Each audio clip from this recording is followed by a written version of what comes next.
That's bizarre.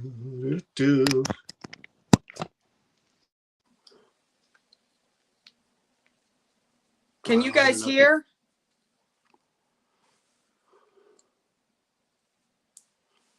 Hey everyone, just wonder if you guys could hear. We're having some difficulty here. Welcome home, Chris. Yes, he said they could hear. Okay, good. All right. Really? Yeah. Okay. So. How you guys doing? Thank you guys. It's nice to be home. Happy Friday. How's everyone doing? Yes, Chris is here. She's home, and she's going to pretend to be the owner of the Hill House. No. Yeah. I don't know what happened, but she has the link. She has everything. I don't know if she forgot, if she's having technical difficulties trying to log in, but no, she's not here, obviously, joining us. So we'll talk for a while. Hopefully she'll come on. If not, it's just us, and it's false advertising. Feel free to sue Chris Therian for misleading nothing, you. Because I have nothing at all. But I can tell you that, we didn't get home till 1 o'clock this morning. Yes. Because I had a very uneventful flight, 2 flights coming back home. Eventful, not uneventful. Yeah, eventful. Well, see, I'm still so messed up from it all. But one, I have a fear of flying. I am terrified of flying. I've been on a plane that's been hit by lightning and dropped. I've been on a plane that's caught on fire. I can go on and on with it. So flying is not a fun thing for me. And I'm terrified of heights to begin with. So unfortunately, my flight is scheduled for one of the worst weather days that they had in North Carolina going into New Jersey. And it was brutal. It was brutal. That's all I got to say. I'm just glad to be on the ground. I'd be that person that would get out of the plane and kiss the ground if it weren't for the fact that the floor is dirty. Because I'm just so relieved to be on the ground. You'll get a letter from my mother. I don't even know because of you canceling. Or that woman not showing up. Right? Suing? You said feel free to sue? Oh, I didn't get it. Of course she would get that. I hate flying. No, yeah, I've been going back and forth ever since I saw this video about the Hill House Manor. And I've been going back and forth with Linda, the owner, and we were supposed to do it Thursday night, but somebody was scheduled the whole earlier? Schedule. Yeah. The whole schedule got messed up for when she was going to be home. So I had reached out to her yesterday and said, hey, look, I can't do this Thursday night. Can we do it Friday night instead?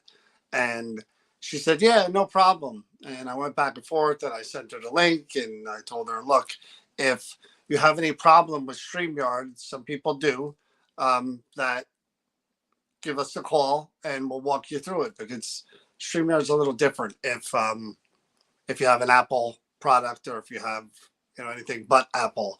It's not that difficult, but if you haven't done it before, it could be a little. So there's a time difference. So I'm wondering again if she just forgot or if she's been trying to log in and can't. I really can't check my messages. No, she was giving our number. My phone right there. She has the phone numbers. Yeah, she can call me if there's an issue. So sorry, guys, if you were hoping for that interview, maybe it'll happen next week sometime, hopefully, if we could work it out. But I don't want to talk about too much why I wanted to interview her, because it's pretty funny, like the stuff surrounding that building and the haunting of that building. Aren't there 2 places called Hill Manor? Am I getting things confused? Hill House. Yes. I know. Yes, you are getting things confused, but I do get things confused. That happens. Still loopy. That happens. But anyway, I was hoping that she would join us, and there's still time, so maybe she'll come on. If not, we'll just do what we do. Oh, wait a minute. Chris is going to talk about her flight again.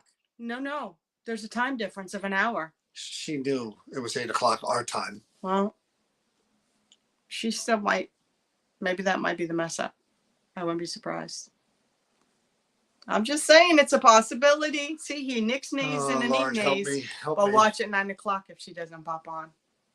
Okay. Anyway. I'm back Yes. to drive him Yes. crazy. She's back. Okay. For sure. Anyway, the Camp Evans event, I mentioned that July 13th. There's only 5 tickets left for that one. That's it? So that one's close to being sold out. Wow. We're not going to announce any other dates until that one gets done. So that's the only event that we have tickets available for. Camp Evans, Wall Township, New Jersey. Very, very cool place. Had a good time there investigating alone. Highly recommend it. Even if you've been there before, that building is full of surprises. So I was talking the other night about the new Creeper Gallery. Yeah. And we went into that whole thing about how we're going to try to go there probably next week and check out the place and see what we could do and how we could do it and what works. Yeah. Gonna have to find out the logistics of it and see what's gonna work. And, you know, like you said, if it's possible to even do, or if we're gonna come up with some kind of other thing to figure out how we can do this and make it legit. Yes. So that we have credible evidence. Yes. Well, I went into that whole thing. I am going to try something different tomorrow. If you're coming to Liberty Hall tomorrow, I'm trying something different, a new experiment. Nothing too weird or freaky. I'm still working on the weird and freaky stuff, but this is kind of tame as far as what we do. But I'm going to try something new. I like using existing equipment in a different way. I think you could do that when it comes to anything, you know, you K2 meter, whatever. I think you could always try different things with it. And sometimes it doesn't work. She'll tell you, I go through, and I've done this the whole time she was away.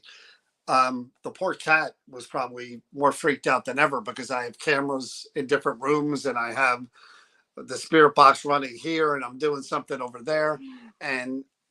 But I was kind of trying different things. And this one thing that I did, it like wasn't foolproof, but it was interesting enough to try with different people. Colette is at work watching us again. Hey, Colette. Colette, hey, Travis. I gotta find out where you work, Colette, because we are gonna call that boss. She works at Amazon. Oh, that's right. Hey, Travis, how are you? And thank you, Jason. That was really nice of you to say. But this is, again, it's just going to be something I'm going to try with every group and just see what happens. It's worth trying for sure. Oh, you know what you should try too? I was thinking of Liberty Hall. Last time we were in Liberty Hall, might have been with Adam Berry when I was up in the attic. You might want to try up there, although you like your spot down the bottom there. I can go. Maybe stick Danielle flexible. up there. Maybe put Danielle up there. You should have somebody up there. There's this really cool room that I found in Liberty Hall the last time we were up there. The attic is pretty dark, and there's all these bells on the walls because the servants used to live up there, some of them. And, you know, when they ring the bell, there was a different bell for the kitchen, for this, for that, for every, like different rooms in the mansion. And there was this one room off to the side that has all their old toys. We're talking, these things are worth money, man. Big time. Because they're original to the family, meaning generations and generations and generations of the family's toys that they don't have in the mansion. They stored in this one room. And I'm walking by and there's a window, almost like a nursery, where you walk by and you can look in. I'm walking by and I have my flashlight and I looked to the left and I'm like, are there dolls in there? And I did one of these and I'm like, holy crap, it is a room. It's like a horror movie. It's a room full of old toys. They have them staged around a tea party thing. And then there's other stuff off to the side. So I couldn't get in through the hallway. I had to go all the way around the side. And I'm going into this room and it really literally was the stuff that nightmares are made of, because I finally made it in. I opened the door and there's all these toys, the doll's eyes looking at me and stuff. And I'm like, cool. An antique lover's dream. I was like, cool. So I put stuff in that room and tried to talk to it from outside, but it may be cool trying different experiments in there as well, putting the recorder in there, or whatever. That may be worth trying that place, for- it's huge there. It's amazing what you could do there. I don't know if you remember, but in Stuart's old bedroom, the youngest son. Hello, Michelle. He was Sorry again, guys. Sorry to cut you off. But if you guys are tuning in for the Hill House Manor interview, Linda must have had some, either forgot about it or had some technical difficulty. So it looks like that's probably not going to happen tonight. It's already 8:11. We're So being hopeful. we'll try to reschedule it for another day. But I felt bad because I advertised it. I had it on YouTube and I had it on TikTok, and yet here I am with. Well, thank you. The booby prize. Hey, no, we're not going to get into boobies. Okay, no booby talk on this channel, Missy. This is a family channel. Yeah, sure it is. So you were saying about the Stewart's room. In Stewart's room, he was the lady chama. He likes the ladies. But what is it? What accent is that, by the way? My accent. But anyway, that wasn't quite English, right? It was ladies. I don't know what that was. But there's an old Ouija board in that room up on the wall. Yeah. And it's really old. So there are a lot of unique things about that family that we are discovering the more we do with this family. And I'm going to tell you something. We did something there for the first time. It was a few years ago. I think it was maybe last year. No, it was the year before. I'm trying to remember because time is going by so quickly.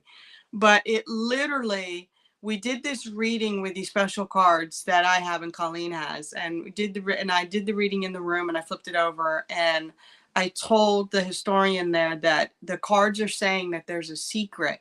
There's something still upstairs in the attic that's hidden, that hasn't been found. And I was told later that they actually did find a box of stuff up there that was somewhere that hadn't been unearthed, that they came across. So that place still has a lot of secrets to reveal, a lot. We were, fortunate enough years ago to go to Liberty Hall and meet with them and have them agree. We're the only group that's allowed in there. And we've worked with them for years, and they trust us. And again, we did the event with Adam. I think we did 2 last year with Adam. Yeah. And we've been doing events there for 3-4 years, maybe more. And the cool thing about that building is, unlike most historic buildings, mansions, homes, a lot of the stuff is donated from people. They may have some stuff that belong to the family, but not a lot of those places do.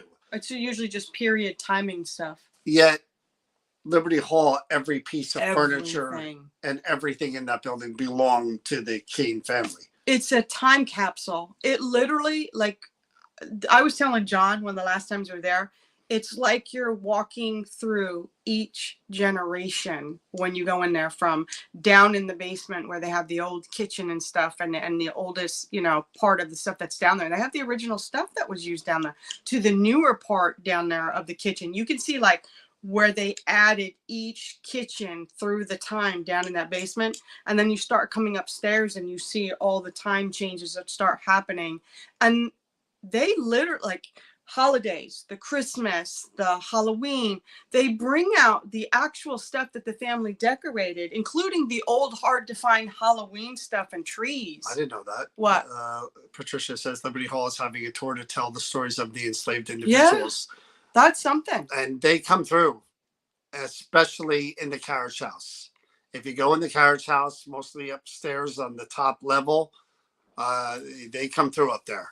It is a beautiful place. I actually mapped something, the last event that we did, something laying on the floor like they were hurt. And we got responses that indicated that someone was there and they were still hurt, which was very interesting. What about the scrying that I did there, and it revealed that hadn't been told or put out there about someone that had worked there on the grounds and that hung himself in Central Park.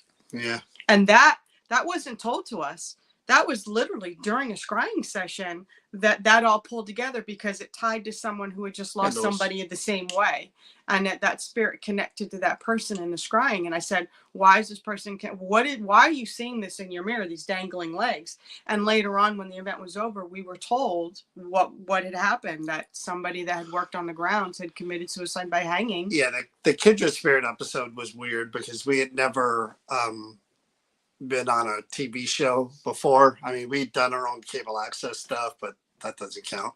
And and we investigated before on our own and filmed it or whatever. But Donna Marion, fresh from her, Donna got a new heart. Now Turns she's gonna out get a new the other hip. one was only that big, and they gave her like a real Like a person Grinch. heart now. Yeah, so Donna Marion has a new heart now. So we're all happy that Donna Marion is made That's a it through big her heart. procedure, and Yes. she now has a human heart. Look at her. And Dr. Tyvak, who was present during the surgery, you might have seen Dr. Was he Tyvak's the picture. cheerleader? He's the one with the full The Oompa? gown. Yeah, the Oompa Yeah, the Loompa Oompa. guy. Dr. Tyvak was there assisting.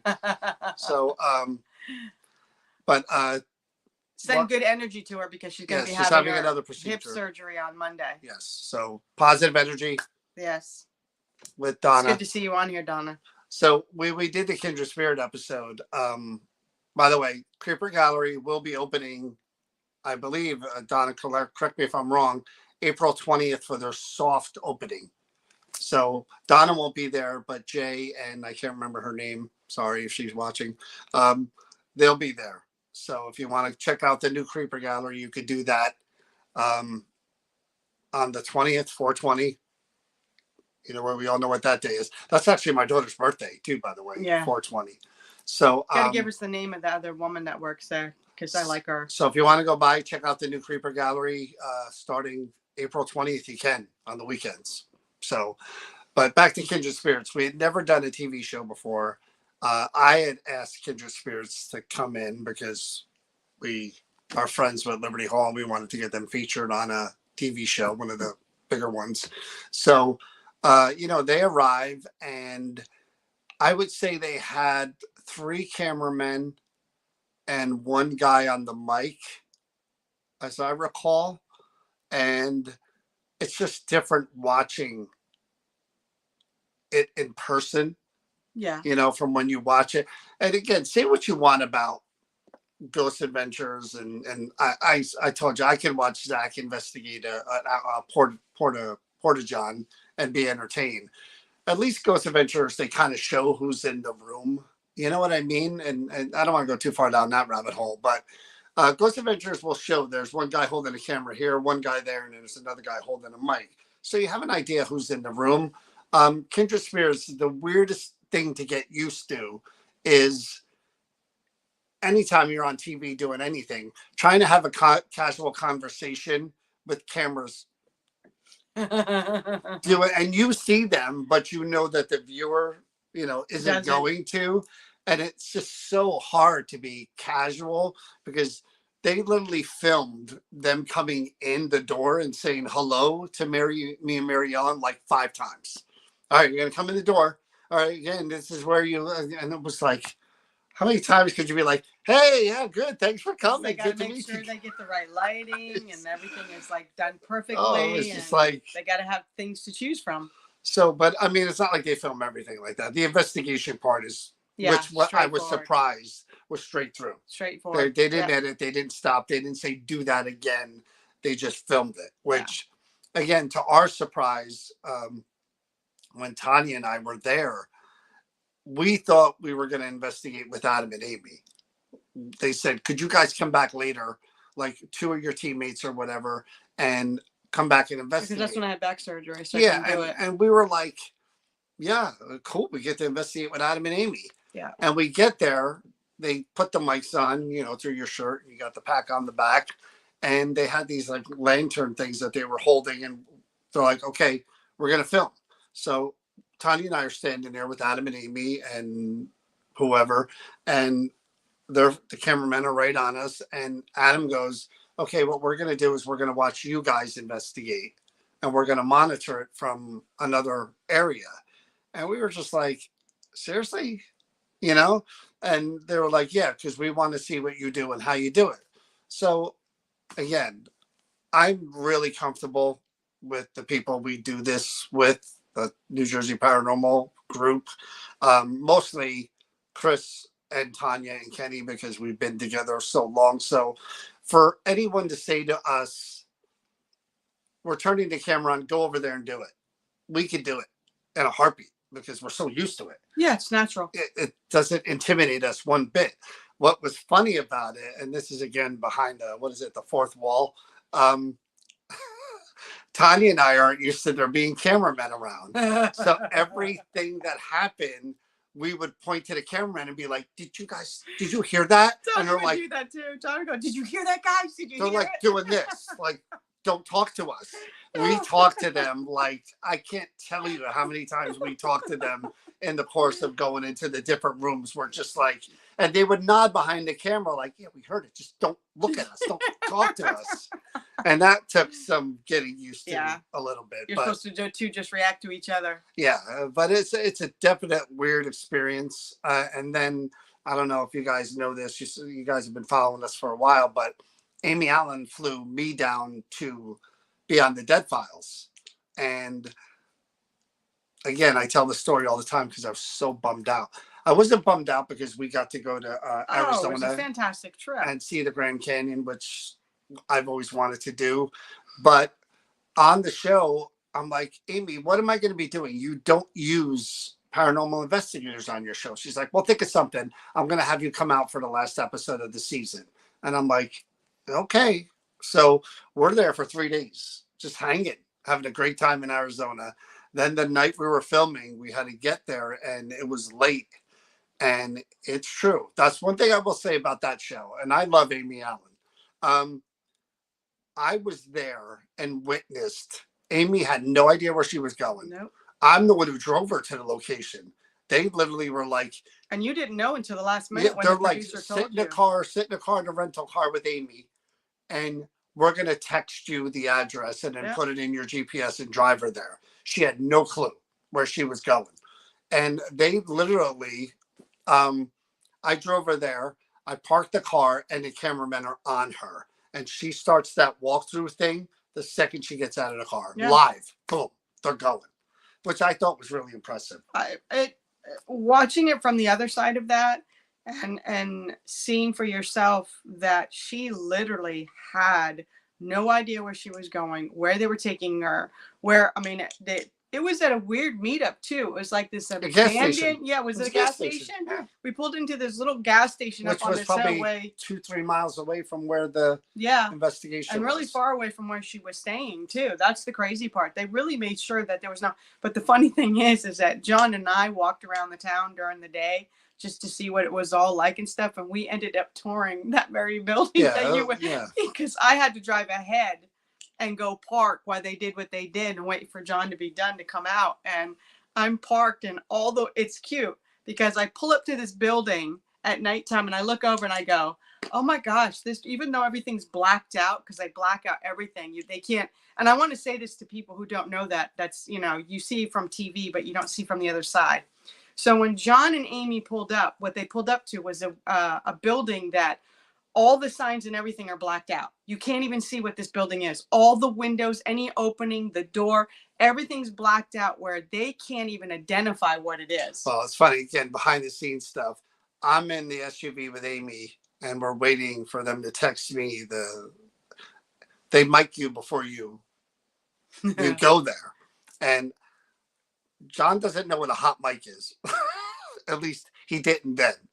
I didn't know, like, they mic you and then they turned it on. And I'm like, why would they do that? So so we're in the truck and we're talking, Amy and I, like two normal. Amy wasn't feeling good, so they had to give her a COVID test before we were filming because that was almost canceled right then and there.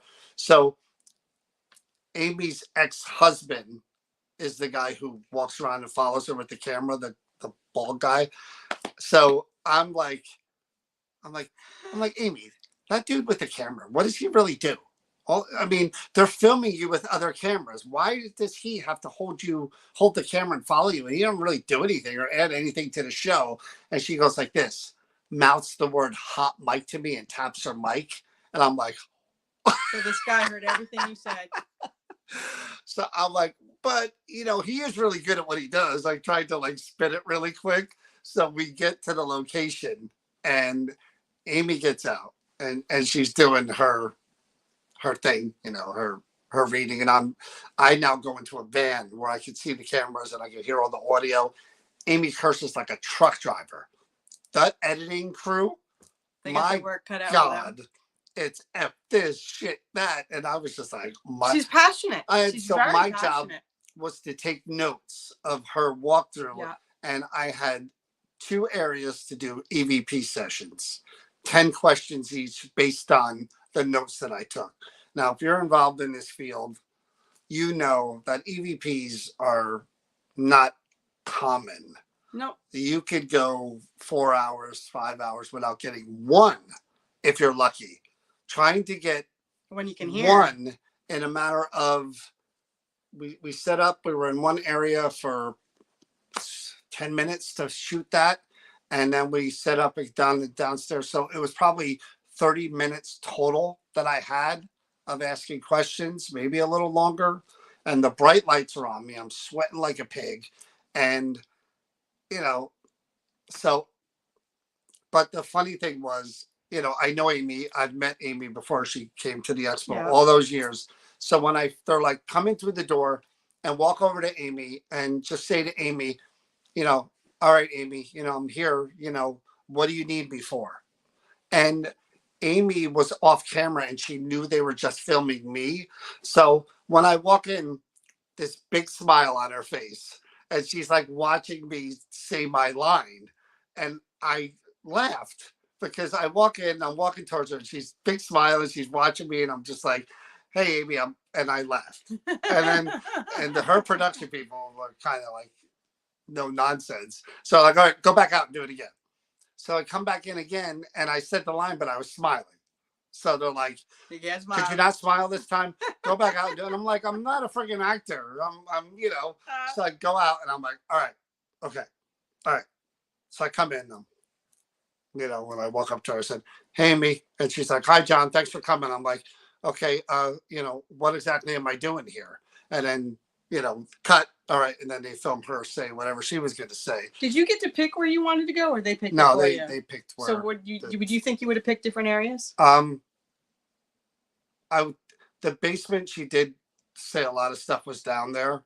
So I would have picked the basement, but I knew doing what we do, and this is the problem when you don't do EVPs on your show, the one area where they had me do was there were computer components and stuff. There was a hum. And I told them, I said, my recorder's going to pick that up. Your mics are going to pick that up. Yeah. It's going to be really hard to do anything up there. And she wanted to do it because that was one of the main areas. It was an experiment. Anyway, now it's like make or break. Whether I'm on the show or not depends if I got any EVPs. So I go back to the hotel. Well, no, we had to drive straight to the airport. Yeah. We caught a flight. We drove. I'm literally sitting home with my headphones on, my fingers crossed, because I know no EVPs, no John on the show. And question, nothing. And I was so depressed. I sent Amy a text and I'm like, Amy, there's nothing there. Like if I wanted to fake it, I could have talked into the microphone. You know what I mean? Just to get on the show. But that wouldn't have been so legit. I was so bummed out. And she's like, John, we may use it as like a teaching tool on how to do it. but I knew it. Yeah. So they just cut it and I was so bummed. Yeah, I had to abandon. So bummed. There was someone that was on here that just asked, she lives 5 blocks from a cemetery. Is it possible that the spirits from the cemetery can come over to her house? Sure. Anything is possible. Nothing's impossible. But do you think it would have to be like 5 blocks away? Do you think there would have to be something to draw them there? Or they would just appear just because they can appear? Again, is it possible that they're coming through that way for a certain reason? Or if you think that you are sensitive or something and you're drawing them, anything is possible. Is it likely? I don't know, but it's possible. Yeah. That's one of those things where It so would have, many. there's so many factors Yeah, involved, I such mean, as is the spirit that's popping in, or is it, did and they what would make live you on that think they're from the property? cemetery? Wouldn't you think that they were on the land at some point? Yeah, that's a Or, good point. you know, I Pam's think just the watching. What's fact up, that Pam? it's just the association, maybe, that it clicks out when we think of cemetery, and we think of all the stories and the stuff that, if spirits can travel, and are they come? What if they're not even coming from the cemetery though? What if they're coming from somewhere else? I just literally I said know that two that, but minutes that's what ago. I'm just saying. So, Nice. but I mean, like, people think when you're buried and you have to go to the cemetery if you want to communicate with the person that's buried there, but I have this belief that if you're just communicating and you're talking, they just come. They just come like you're picking up the telephone. Kind Spirits of have weird. free will. They can go anywhere. Again, if you do believe that spirits exist and they're energy based I never heard of beings, that, Laura. then why can't they go anywhere? Yes, in theory, they should be able to go. Has anyone anywhere. asked your opinion on the Tesla ghost thing, where people who drive their Tesla see ghosts? I didn't even know that. Have you heard that? Whatever. Yeah. I thought she was talking about the Tesla coil, the thing that creates EMF. Yeah, no. When I was reading that about the is car. something that Well, maybe that is. Maybe she's talking about that. Oh, that's drive their Tesla. But as soon as she said drive, then car. yeah, there is a cemetery right across the street from the Baranars, but they will never, ever, ever let us in. Yeah, there. they don't want to. They're very protective of that cemetery, and I said this the other night. Cemeteries are tough. Anything outdoors is tough because of all the contamination. It's just not fun to do that, outside. I really don't like outside investigations at all, even though we've been offered We many have, times. but when there's a road and there's things that are going on, we know that the likelihood that we can see. Here's the thing: you might get something. We're not saying that you won't. It's just that we're not comfortable presenting that as evidence when there is things that can contaminate. Like if a voice comes through, if we can't guarantee it's not a voice that's coming from there, and it's actually someone walking by on a sidewalk or somebody that's over somewhere else, and there are animals that mimic and sound like certain things that you think that it's a spirit coming through when it's not. So, and cars, music, radios. Don't believe everything you see on Instagram or Facebook or TikTok. Yeah. Yourself. There's a lot of stuff out there for sure that is what it is. But I mean, just because it's on social media doesn't make it so. I mean, we can invent anything on social media today. It's not a truth forum. But I am excited to show people the new Creeper Gallery. I mean, again, I was talking the other day that if anything else, we could show them the new, inside, how it's laid out, the red room, what it looks like. I haven't seen it. She still has more stuff. You've seen it. I haven't seen it. So I mean, she still has more stuff to put out. I work in a nursing home here in Waterloo, Iowa. And one day when I was at work, I did hear one of the residents that had, and that went so fast. I was wondering how she was going to even try to read that thing because it said see more.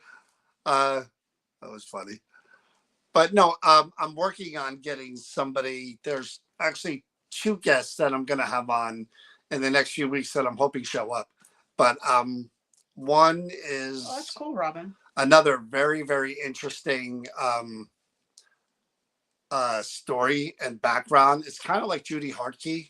What really interested me and Judy Hartke was not that well, the fact that she was a medium who could draw, that interests me, but it seems like that's a dime a dozen now too. But also the fact that Judy had a really, really interesting story about her life and how she got to where she is. There's another person that I'm emailing now back and forth who has been on several YouTube channels, and I never want to know the full story. I watched maybe 15 minutes of the hour interview, and wow, this one really has a really interesting story.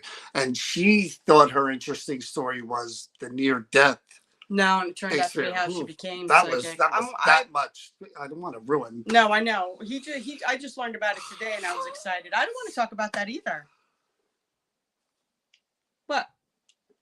I wasn't going to say anything. You just blabbed it out. Blabbed what? I said the most interesting part is that her near-death experience. It's something else, and you went blah blah blah blah. Yeah, I didn't realize you said that. See, but they're all going back and forth about this Tesla thing because I didn't know anything about this. Did you? So they're saying that in Tesla, it picks up people outside the car. It looks like SLS figures, and apparently they've been showing figures when no one was outside. I saw it on the news. And then someone else said, Michelle said that Dalen Spratt investigated the Tesla claims. And then Alex made a really good point. Tesla charging stations are extremely high in EMF and radiation, so people might be hallucinating. But maybe it's a glitch. Maybe it's something within the system Maybe because the sensors are just so sensitive that because they just I'll read be the it that first way. one to say that is that these cars now these with the braking system when you're backing up and the car will suddenly just like to that grinding to a stop and there's nothing there. I've had it happen 4 times with John's car and it's so annoying and it freaks me out and there's nothing there, or if there's water on the thing and it creates it to stop. So that might be just one of those glitches that everybody just deal with, because I really don't believe just because I have a Tesla, that's why you're seeing spirits. It just doesn't make any sense to me at all. No. And, like I said, people tend to hook on something and then just go with it. And even the news isn't a truth form anymore. Well, again, I love the Ghost Adventures, and I was watching the latest episode of House Calls where the woman, she had 3 different people's ashes in her home. It was her ex-husband, her father, and her daughter, who had been, I think, in a car accident or hit by a car or something. And they believed that there was quote unquote demonic activity in the house. And everyone knows I love that. I love Ghost Adventures. I love Ghost Hunters too, but Ghost Adventures is always entertaining the hell out of me. And House Calls, not so much, but EMF, not with this episode, but the last episode of House Calls played more of a factor into what they thought was going on there. The place was a fun house. Yeah. And the mother, I don't know what, but the mom was sleeping in the guy bought the house, but turned it into a fun house. It was an old mansion, I guess. And they were sleeping in it? The mom was, his mom. But his mom was a little kooky. And she said she almost got pushed down the stairs and other things were happening. And there was high EMF all over the place. I mean, the thing was just then that makes sense wired she would have that horribly. issue. And they were saying that EMF causes all those different things. So, I mean, it's when they say about having your house grounded. When you have high EMF, it affects the physical. I mean, and that's the one thing that a lot of people have to be aware of when you do this type of thing. If you're going to go in and do investigation in private, you have to understand electricity, how it runs and how to ground it and when it's not grounded. I mean, that is the basis of anything. EMF affects a person. And Alex just said, they took a meter and did an EMF reading 20 feet away. It was still pinging really high from a charging station. Yeah, but aren't there two schools of thoughts when it comes to that? If you believe that spirits are like that, even there are some shows where like, well, it's near a body of water, it's near minerals, it's near, these natural are all energy. Forms of, conduits. Isn't it the same thing that where if you're giving spirits in theory, all that, there's EMF pumps where you pump EMF into an area to try to get the activity, not attract, just give them more energy just to use it. So, I mean, in theory, it could go the other way. It could ramp up activity in theory. Ghost Adventure is a good watch. I laugh. Well, I thought it was funny because I watch these shows and like I said, I pick them apart and I comment on them. And the one that they just did in that house, you guys probably don't watch it, but I'll tell you, Jay was supposedly affected by something and he was vomiting into the sink. And from the minute that episode started, Jay looked like he was sick. Yeah, hollowed eyes. He didn't look like he's wearing a jacket. Nobody else is wearing a jacket. The other guys are wearing shorts and short sleeves. So it looked like Jay was just sick. And he wound up vomiting in the sink. And of course, they used that as oppression or possession. Hearing people talk about stories about ghosts nasty towards the end, are they trying to tell something? What's that? To tell the something. And it sounds horrible, nasty towards the end. Well, again, John Zaffis is. Hi, Christine. One of the people that I respect most in this field, and I know people call into question Ed and Lorraine Warren and whether all that stuff was real or whatever. And John and I talk, and John and I, he'll say the things that he was involved in with them were totally legit. He saw it and he experienced it. And him, I'll believe in a heartbeat. Mm-hmm. Everything that they did, maybe, maybe not. But like him, I believe as far as some of the stuff that he was involved in. I remember Jason Hawes helped build some sort of soil or stone activities. Yeah, conduits. That's why, these crystals, magic rocks, they hold the energy. You have to charge them, like blah, blah, blah. But this is a good point. This is a good starting point for learning and delving into deeper stuff, because no offense to you, there is a stone magic rocks in a Texas cemetery that they now have to, like, they have security there and everything. But yeah, I snuck out there with my sister one night and her family to go see it. But so you got stoned in a Texas No, I snuck out to a cemetery where there's a stone I did that. Glows at night, and it glows green. And and there's a whole story behind it about the mother and the son that passed away that's buried there. And the thing is that there is limestone that it absorbs and it glows. This stone they've chipped it and taken pieces off of it. They've tested it, and they cannot come up with a scientific reason why this stone glows. Does that mean it's paranormal, or we just haven't discovered what was used in the stone or what is creating that glow? Is it a spiritual thing? No. Is it because limestone glows when it absorbs? But scientifically, they have not been able to prove why it glows. I don't know anything about that. I find that very hard to believe. But you didn't experience, you went there. I've gone through it. I looked up the stories on it. I was doing the whole thing. I was talking with my sister and my son, my brother-in-law, who doesn't believe in any of this stuff.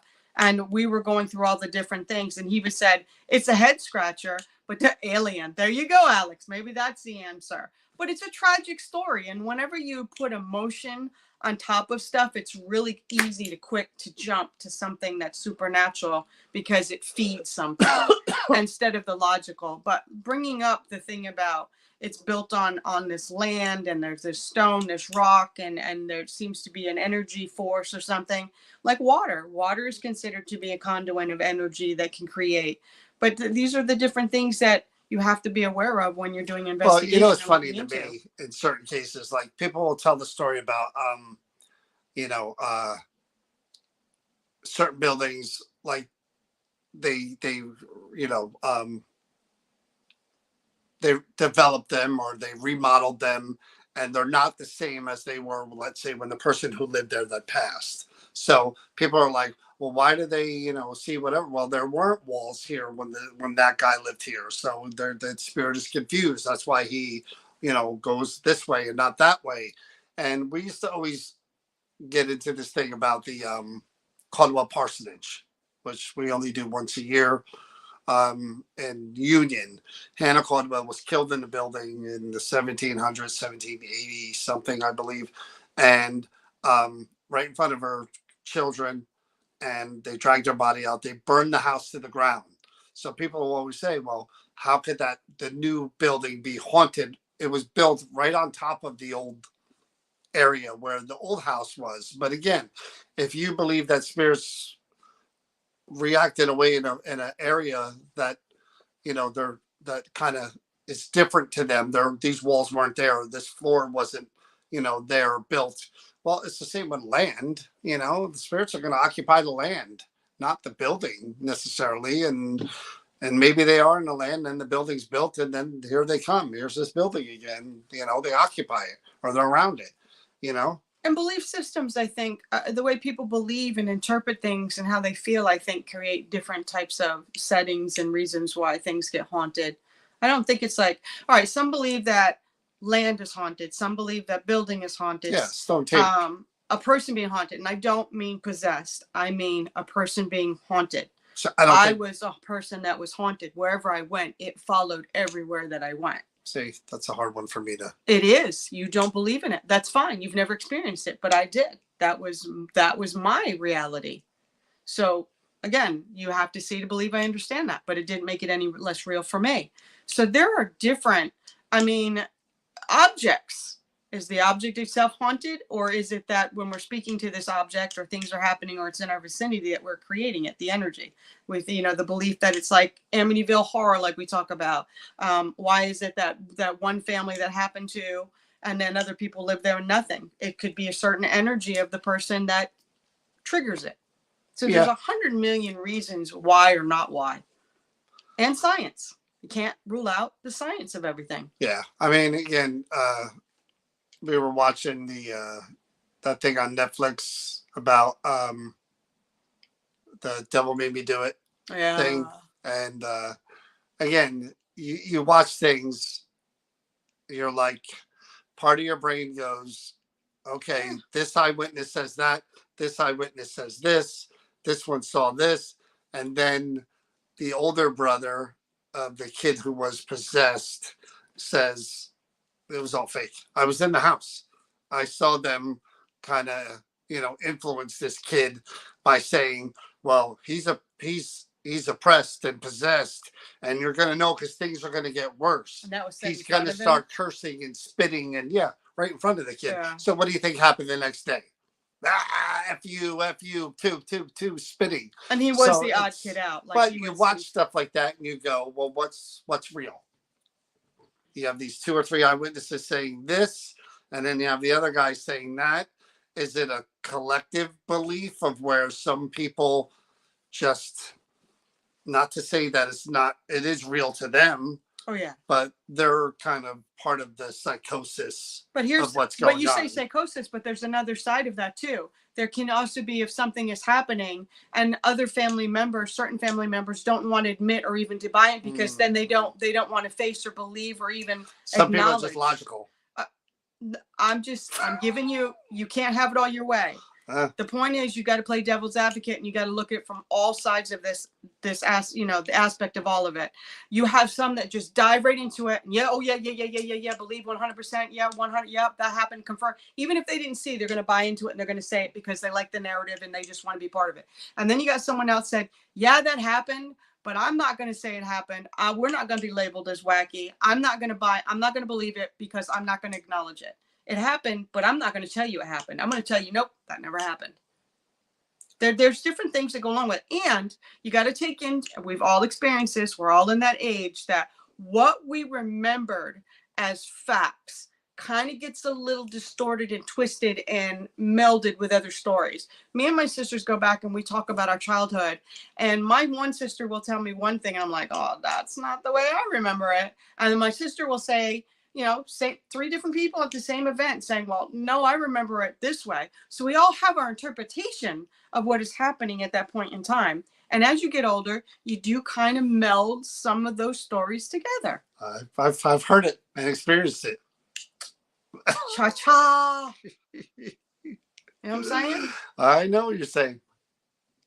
But these are all things that you have to be realistic. You have to be logical. And you have to be open to even the things that I remember happened. It's not the details that get me. It's the feeling and what I saw that you don't forget. When you're traumatized, it's like it replays all the time. But there are details that can slightly change over time because it diminishes. And it should diminish. You shouldn't hold on to something so strongly that you're impacted for the rest of your life like that. You've got to try to overcome it. But I've never forgotten the feeling or the horror of those moments. And I won't. Till the day I die, I have a fear of that happening again. But I'm logical as an adult and older that maybe some of those things that I viewed might have been stories mixed a little together. You have to be logical. Even if it's true and that really did happen that way, I have to be logical enough to know that the brain protects you to a certain point too. So you've got to think of the science. You've got to be logical and take some of the emotion out and the trauma and try to look at it from a clear view. But it doesn't take away the trauma of everything that I went through. I don't know. There sometimes seems to be a pattern with some people where if you get contacted, and these shows will kind of show that a little bit, if you get contacted and you look inside these homes and there's religious paraphernalia everywhere. I mean everywhere. You see that, you're that's automatically a red flag, because that's a red flag. And another red flag is if they've had other groups there, and they A repeat. and they all, when we dabbled in this, and we tried a spirit box in our house, and we tried a Ouija board in our house, and it's just like, that's why I said you've got to be open to what people are saying, and try to experience for yourself, which is what is right to do. I mean, everybody does that that's in this field. If you're gonna go into somebody's home, you have to see or try to see what they're experiencing for yourself. Right. And even then, you might not, because you don't live there. But you also have to have a part of your brain that says, okay, what if it's the other way? And, we were in a house one time. You get told so many things by one or two family members. And this time it was the mom and the son. That's part of it too, Betty. You're correct. The mom and the son. And especially since the paranormal has been on TV and in the movies, you see it more and more that people want a haunting. They want to believe that they want to be part the of the thing fact. on their Ring camera is really a spirit going by, or the dust they see that they're filming with their cell phones in their bedroom, or spirits flying all around. This one particular house, the mother was supposedly seeing everything and experienced everything. The husband, not so much, really didn't experience anything. And the son was the one who had played with a Ouija board or something up in his room. And again, through the interview process, you just listen to what's going on there, and you listen to the talk between the two people, and the other people in the house are just like, no. Then you start to hear things like, well, they make up stories about this. He kind of embellishes about that. And you hear all that and you go, you know what? I'm still going to investigate it. I'm still going to try to find what we find. And you go in there and you find absolutely nothing. But again, we're in there one night and they're there every night. So you can't really say for sure, but you still do your diligence on whether you're going to do a cleansing, a blessing, or try to empower them to go to what Alex to make it better. But there are times where you really do think that it's all just for attention, and to say and to tell their friends and whatever that we even had a paranormal group come out because it's the in thing now. It's an open thing, or just want to be part. To your point, Alex said, in any of your investigations, did anyone ever get mad at you for the results? Yes. We actually went into a place that we found out after the fact that a lot of paranormal groups have been in there, and this family kept saying there was all this kind of stuff, and we spent hours. We did the interviews. We all looked at each other after the interview, and we all talked. We go back and forth. You got to learn to read people. You got to be, you really have to know the psychological setup of people, and watch for cues and their responses to stuff. And you really get to pick up on the characteristics and what's working or not, and what's believable. And John and I talk about this all the time. There's a truth that comes across when somebody has really been traumatized, or something that has happened that's out of the ordinary. There's a trauma there. There is it's the way it comes off is so genuine and real that you instantly know, even if it's not real, this person is going through something. You feel it, you know it. And then there's people that you sit down and you talk, and they're just regurgitating what they've heard, and what it's a line, and you know it. Kind of like a good actor and a bad actor. You know what's real and what's not. And we went into this house, we did the interviews, and we all just kind of looked at each other like, well, we're missing something here, so let's get into this. And we did, top to bottom, this place, even all the hot spots. And they were not happy with us when that investigation was over, because we didn't get one single thing. And all the 4 hours that we spent there, nothing. Yeah, and they were not happy with us. And even the guy who, again, the problem with a lot of the private stuff is that they will have multiple teams in there, and it's like people that go to mediums. I'm not a medium person. I don't go to mediums, but there are people that will go to Yeah. medium, looking for a specific message. And I don't believe me. I don't blame you for that. Why would I? I mean, you're No. trying to, but it's almost like you're going through the cards in the deck until you pick the cards you like, and you're going, this is the real card. This is the card. All those other cards, this is the card. And um, this one guy had a group that told him demon was upstairs Yeah. apartment, and that it was underneath the stairs, and he was scared and he believed it, but it was almost if he wanted to believe it too. And we were group number two that went in there, and group number one had been around for a long time in our neck of the woods, and whatever.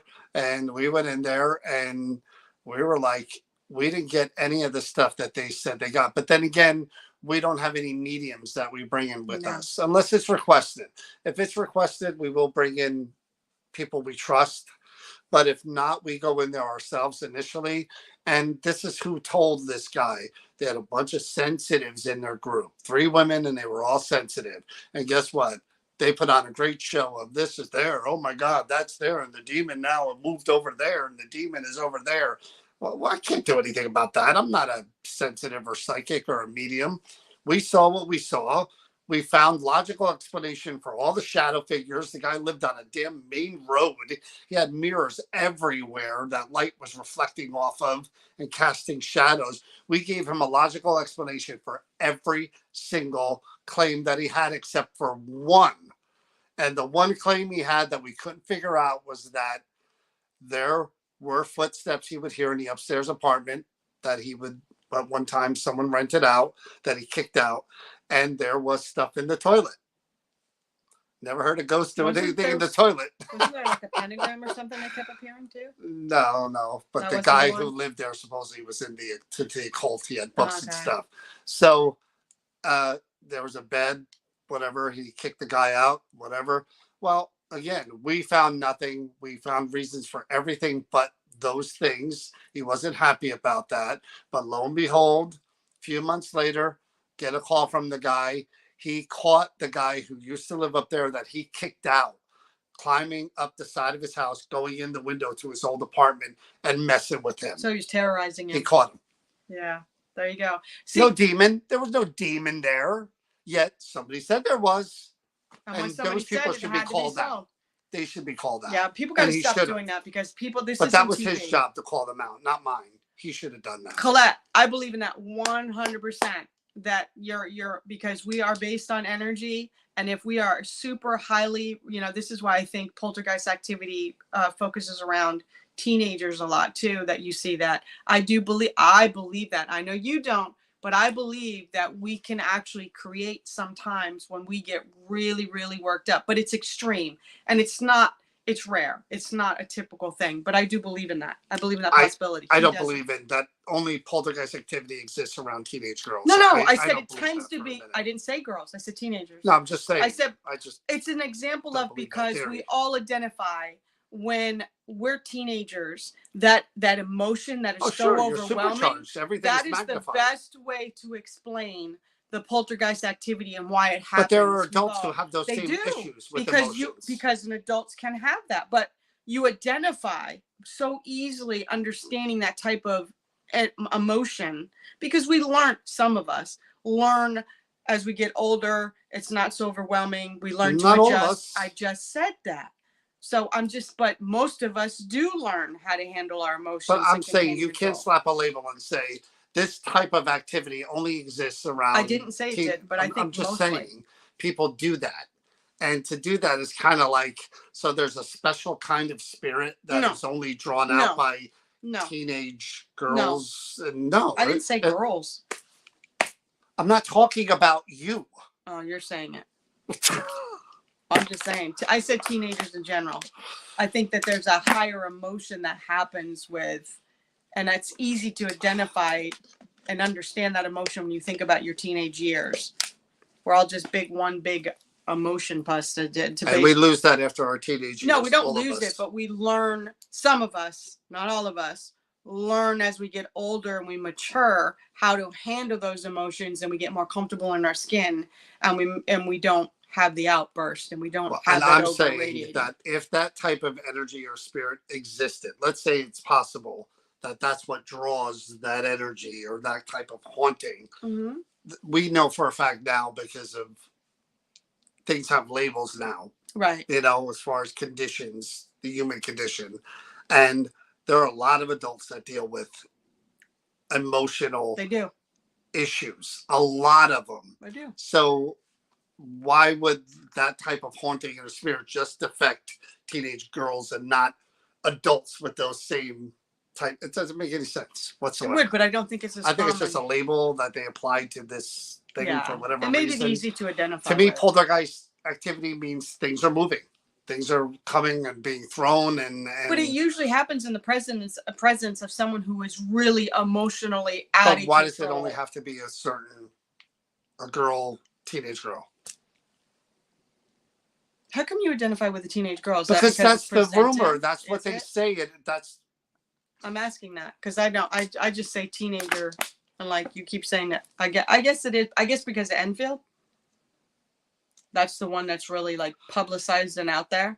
So That's the common thread. What people believe. Okay. I worked it out myself that it was me that was causing it, and I didn't know I was doing it. Yeah. I definitely think that it's not as common as what they portray and put out there. I think it takes such a force and the perfect recipe for that. Just like a demonic haunting. I think those are so rare and not as common as what they're putting out there and what they're saying all the time. I just don't. No such thing. No, you don't believe in it. But my experience and what I there's nothing anyone on this earth can tell me that what I dealt with was anything that was from this earth or something that we come across. Like you think that in death, that if a person's evil, it's evil. I agree with that. But there's something that's beyond that. It's something that I experienced that I could never get anyone to understand unless you've experienced it. Now, for lack of a better word, I say demon because I was raised in the Catholic Church. It's the only way I know how to identify it as. It's a label to get other people to understand the darkness of what I dealt with. Demon means it was never human.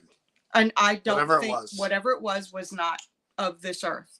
It was not human, what I dealt with. No that I know. For you, you don't believe in it, which is you're right. Just like, but you didn't experience it. And I hope you never do. Yeah.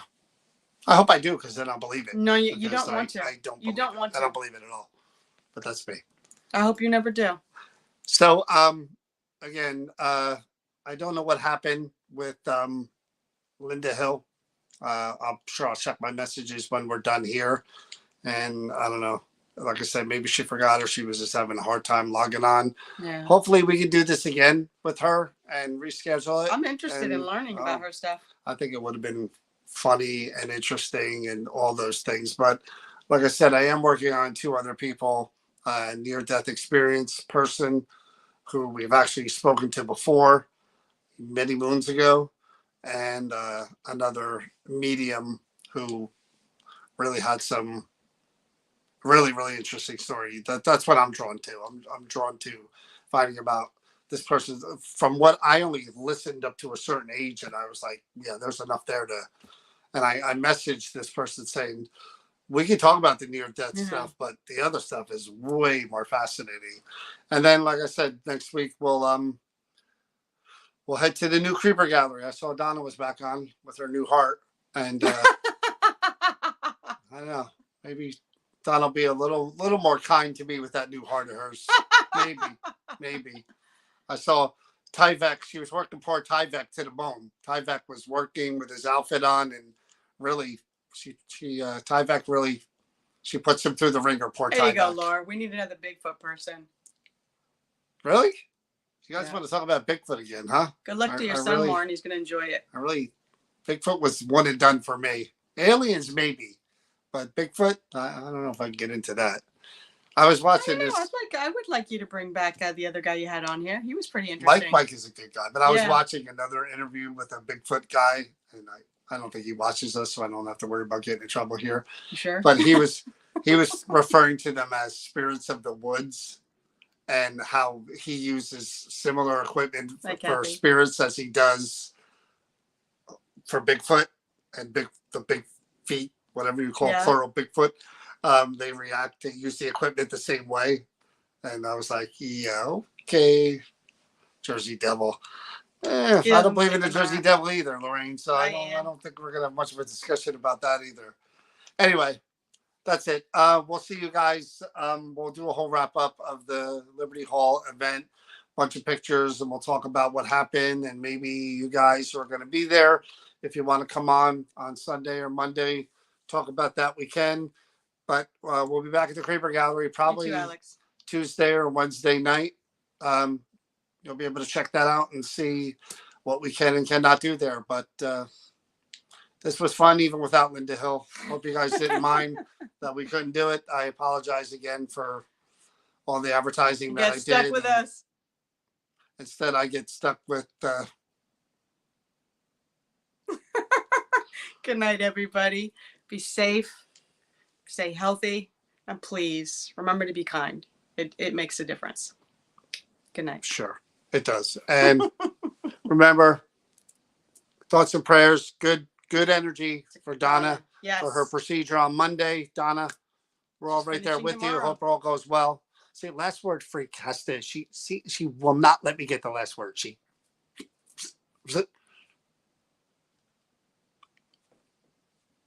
Bye.